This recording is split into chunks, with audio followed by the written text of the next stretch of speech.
Yeah, just hold it in light. But we don't want Keith to get dirty now because he isn't really here on. He's not on official business here.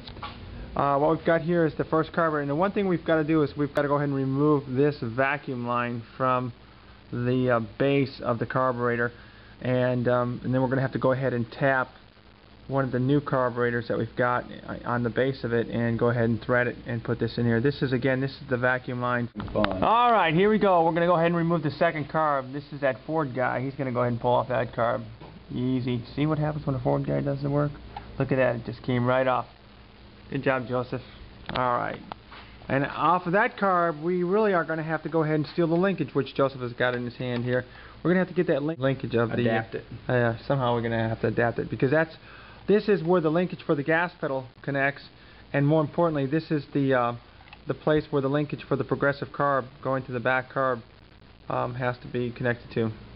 There goes the third carb. Goodbye, carb. I noticed that each carb sits at a different level, Keith, on the manifold. Do you think that's going to make any difference? Does that have an effect on the performance? You think that's looks? That's what I think. It's about looks. Yeah, I think maybe somebody from the Pontiac. Okay, the moment of truth. We're going to go ahead and see if we can drop one of these carburetors on one of the existing mounts. Oh my God, it went right on. Dave, that is awesome. Good job. Let's go ahead and try another one.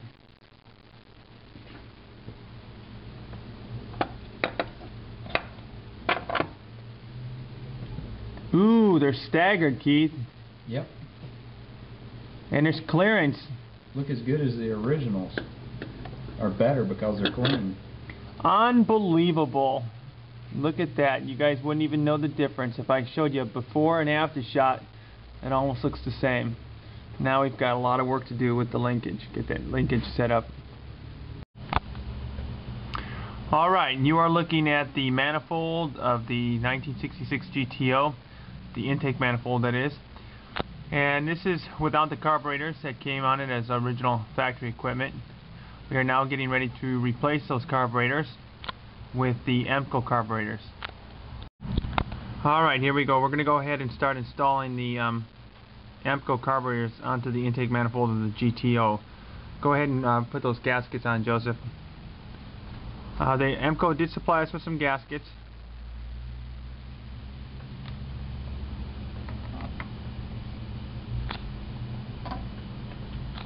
And as you can see, that they matched up really well with the bolt pattern on the existing intake manifold. Okay, the first thing we're going to do is we're going to place the back carburetor in position.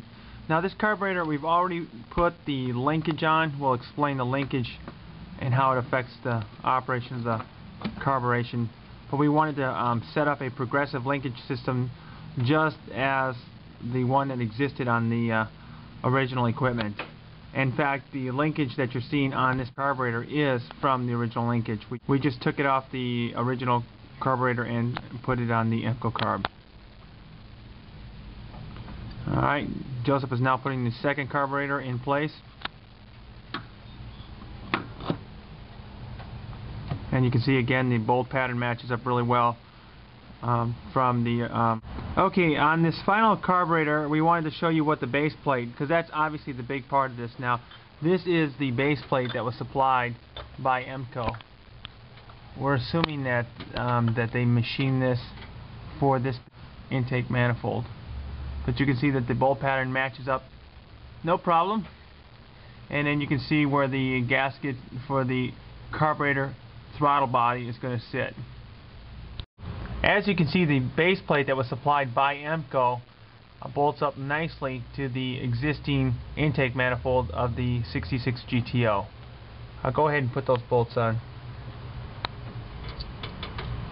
And the reason why we're going to bolt it up in this fashion rather than putting the whole assembly on here is there is a small vacuum line that we had to drill into the base plate. I'll point that out here. This line is from the existing car, and right where his hand is now there is a hole that was drilled right here where I'm pointing in the base plate, and in this hole we're going to go ahead and mount a 1/8 pipe. So this vacuum line operates the brake booster, And Joseph's going to go ahead and bolt up the two back carburetors at the base as well. It's a little tricky to get to them, but you can do it with a box end wrench. Okay, while Joseph is bolting up the base plates to the manifold, I would like to point out to you that if you look at our linkage system right here, we have manufactured two.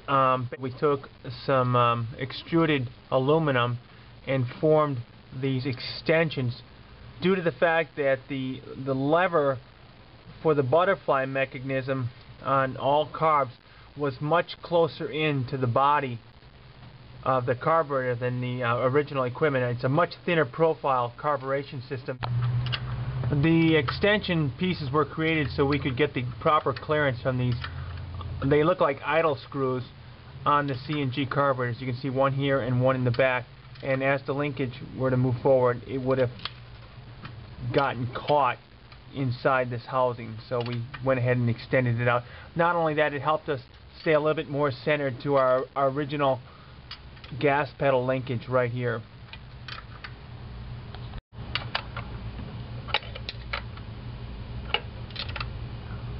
Joseph is being very careful to tighten them evenly so as not to warp the base.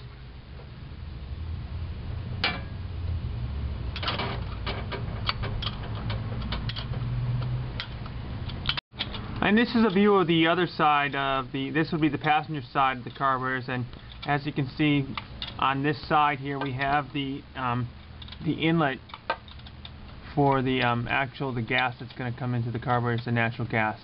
These would be your inlet lines on the back two carburetors, here and here.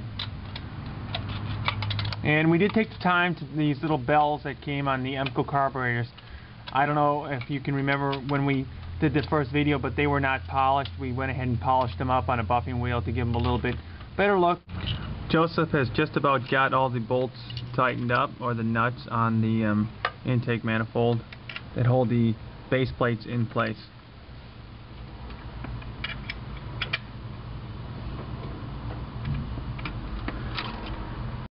We'll go ahead and put that gasket on there. We're going to install a gasket now. This is where the throttle body gets connected to the base plate that we mounted to the intake manifold. And as you can see looking at this, there's only one single hole in it. If you recall in fact I can pick one of those carburetors up in a moment. If you look at the carburetors that were originally on here, there was two holes there, which would equate to the two barrels. So I really don't know. I've yet to get with EMCO to see what the CFMs are going to be on this single barrel versus the two barrels that used to be in its place. So hopefully we'll be pulling enough CFMs that we won't have any power loss. Joseph is now putting the vacuum line back into that first carburetor. It was on the original equipment, and like I said, it operates the vacuum for the power brakes, and he's now threading that pipe in there, and then we're going to go ahead and connect the rubber. And that completes the process for reattaching the vacuum line for the power brake booster. And as you can see, we had to have a small 1/8 hole drilled in the base plate to create the vacuum, and this is on the EMCO base plate. Alright, the first thing before we bolt down the carburetor, we're going to go ahead and put the gasket back down, which is right there. And there's two bolts that hold the carburetor onto the base plate. And as you can see, you can see the linkage. And one more point of interest on the front carburetor, I went ahead and I reversed the linkage. The linkage used to be on this side of the carburetor right here, the paddle for the linkage, which would be the same as the paddle you see right here on this linkage right here. This paddle here is what came standard on the EMCO carburetor, and this is our extension bracket that we made to bring it out beyond so it would clear the bell of the EMCO carburetor. And Joseph is now tightening up the two remaining bolts.